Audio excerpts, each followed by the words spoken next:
resulted in the current crisis exist with regard to the federal government's finances. A disconnect between who benefits from current policies and practices and who pays the price and bears the burden. A lack of transparency with regard to the nature and extent and magnitude of the real risk, and therefore uncertainty with regard to what the real situation is, and emotions take over. Thirdly, too much leverage, not enough focus on cash flow, and over-reliance on credit rating agencies. And fourthly, a failure, and let me understand that, a failure of both corporate and government risk management mechanisms and oversight and regulatory mechanisms to act in the clear face of warning signals until we had a crisis before us. Now, those same four factors exist for the federal government's finances. There's only two differences. The magnitude, we're talking 55 trillion plus in a hole, the federal government. 55 trillion plus. And secondly, nobody's going to bail out America. We're going to have to solve our own problem. People have not learned. You got people lining up at the trough. Government doesn't have any money. We don't have any money. And what's going on right now is massive taxation without representation. Today's taxpayers benefit from low-tax, high-spend policies.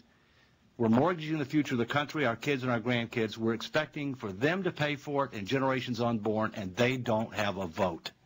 And that's not just fiscally irresponsible, that's morally reprehensible. And it's time that the American people sent our quote-unquote leaders a message. And frankly, I've been very disappointed for the most part with what I've heard from the major presidential candidates, for the most part.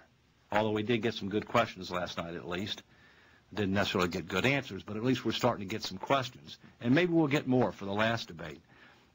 You know, the simple fact of the matter is that we need to do whatever is necessary to deal with the current crisis. And we don't know how it's going to be implemented, this new authority. And that's really critical. And without knowing that, you have a lot more uncertainty and volatility in the markets. At the same point in time, we need to be able to handle two things at once. The next administration is not only going to have to reconsider all their promises because they're irresponsible,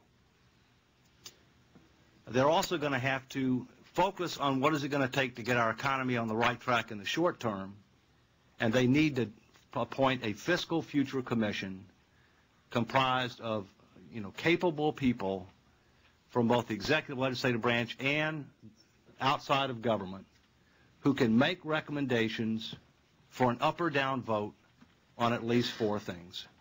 Statutory budget controls, because Washington's been out of control since they expired in 2002. Comprehensive Social Security reform. It's easy.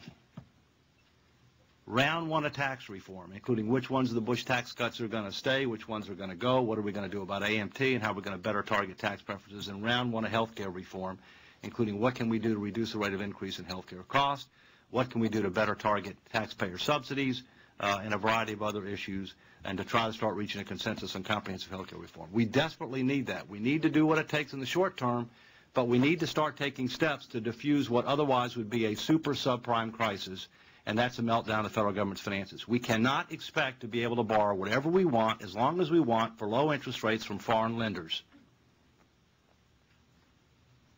And it's time that Washington wakes up. And you know what? The press has got a big part to help them wake up. You got a big part to help them wake up. And the stakes are very big. I'm very concerned about the future of this country and my kids and grandkids. And we got to start letting these presidential candidates, we got to hold them up, hold them accountable, and we'll see whether or not we're going to get some real leadership, because that's what we need right now. Thank you. I feel terrible. This is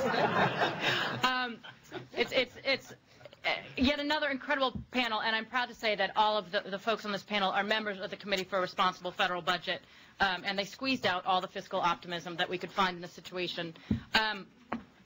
When I look at this, there are a number of sort of worrisome signs. One, when we look at what the candidates have promised out there, we already see that they have promises that would add hundreds of billions of dollars